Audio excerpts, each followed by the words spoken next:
Hello, Miss Katie. Millions of people know you and keep asking the same questions. Here are 9 of the most frequently asked questions.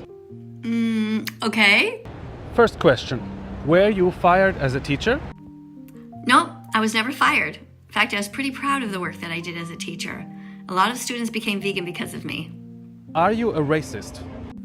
No. Why would anyone want to be a racist? Why would you want to judge somebody just by the way somebody looks? That's the problem with society right now. They judge animals just by the way that they look. They eat some and they love others, and that's wrong. Speciesism or speciesism is the first form of racism. All of it is wrong. Are you homophobic or transphobic? Nope, I don't believe in that stuff. I don't understand why anybody would not want another person to love whoever they want to love. I don't get it. If you're a man and you want to hold hands with a man, why would anybody care? Or a woman who wants to hold hands with a woman. I also understand bisexuality, being attracted to both genders. I am actually bisexual, but I don't act on it because I also believe in monogamy.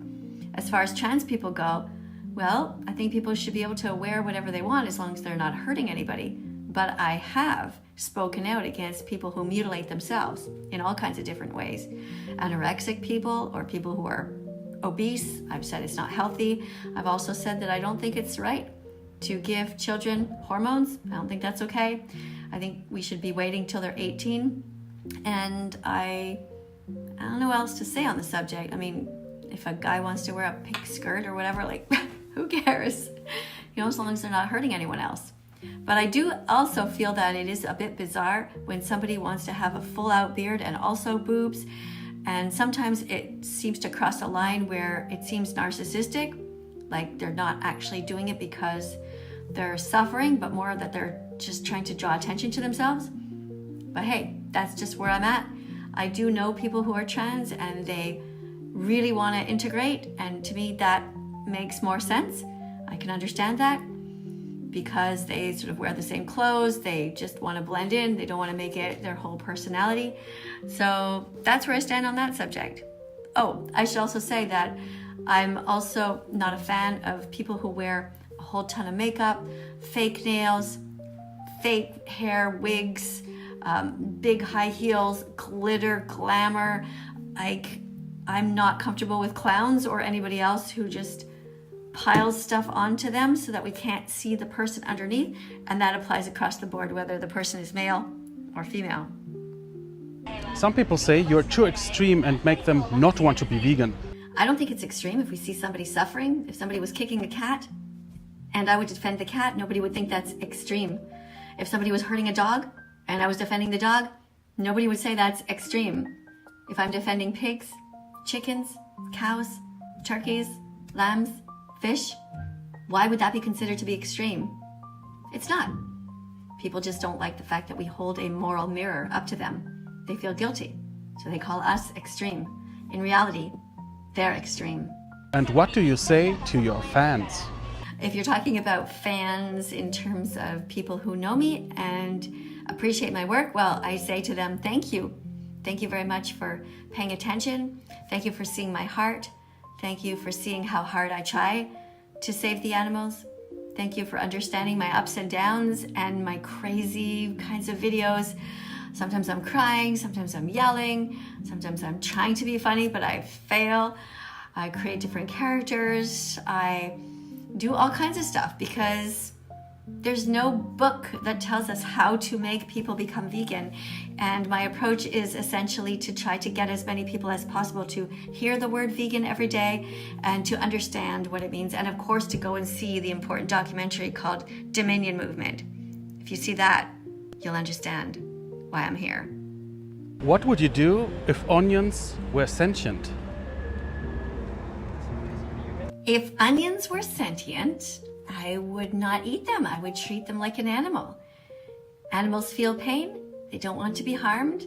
If onions, we've suddenly discovered, actually have a brain and a nervous system and can feel pain, then we wouldn't eat them. We wouldn't step on them. We wouldn't peel them. We wouldn't cook them. But right now, all the scientific knowledge points to the fact that animals feel pain and that vegetables, fruits, nuts, seeds, and grains don't. And that's why we eat those. and we save the animals. You say words shouldn't be banned and you never use the N-word, but isn't that like banning it yourself? You know, that's a really interesting point, because I don't believe in banning words. I think if we ban words, we ban thinking, and that's not okay. The word that you're referring to, I don't think it's nuts and I don't think it's nectarines. I think you're probably referring to the other N-word that nobody's allowed to say. I have no problem saying it in context. I think what's important is not to call anybody that word, because that would be cruel, that would be racist. I don't think it should be banned from any textbooks or any dictionaries. And I do see people using it, which I find fascinating. People have called me that word multiple times on live streams. So I think the word has changed its meaning now, because clearly I am not a Negro person. I don't have dark skin. So maybe the word has evolved now to mean just somebody that they don't like. I don't know. But I invented an acronym to help people in case they do feel bad when somebody calls them that. What they could think instead is that it means naturally intelligent, gorgeous, generous, exemplary, and radiant.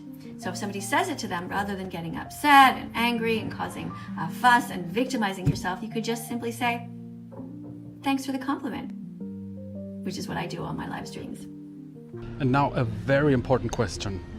Why are you eating the animals' food?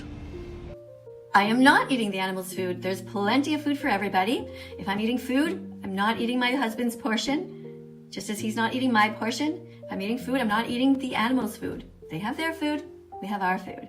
It's a bizarre thing that people say. People are truly ignorant. They just hear somebody say something else and they think that it is, funny or clever, and they don't actually think for themselves. Even often intelligent people that I thought were intelligent, don't take the time to look at that, or many of the arguments regarding veganism. They're just closed off. It's strange. The other one that I find really strange is when people think or say that they think that plants feel pain, and then I say to them, well, how can you honestly think that? When the firefighters are going into your home to save you because there's a fire, they're also not saving the plants. They're not going into the fridge and saving the broccoli and the carrots and the spinach. They are, though, looking around for the cats and dogs and the people, because we're sentient and plants aren't. You want some macadamia milk? Do I want macadamia milk? Yes, yes, I would love some.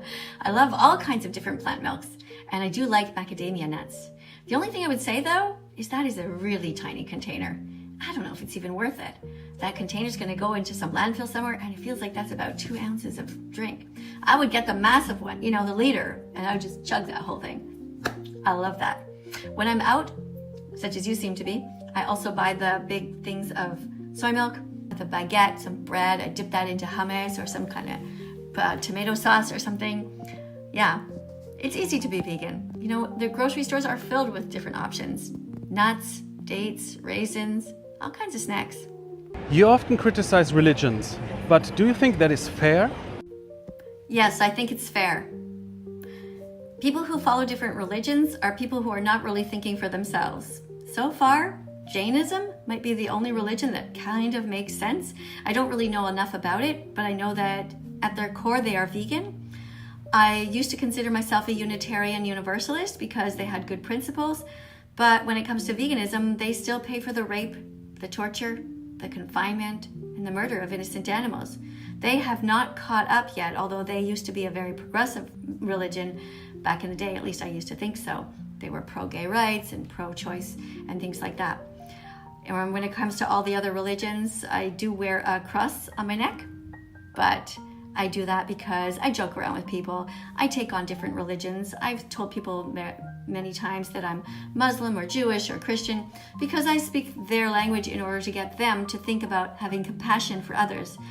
All religions tell you to be kind, but very few of them actually follow through. When it comes to the animals, there's a lot of cognitive dissonance. It's really surprising and unfortunate. Everyone should be vegan, regardless of your religion. Thank you for answering these questions truthfully, and see you soon. You're very welcome. And I have a question for you, though, before I go. Why are you so kind? Why are you so curious?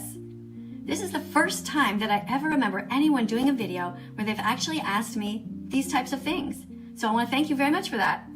And let me know a little bit about you, too.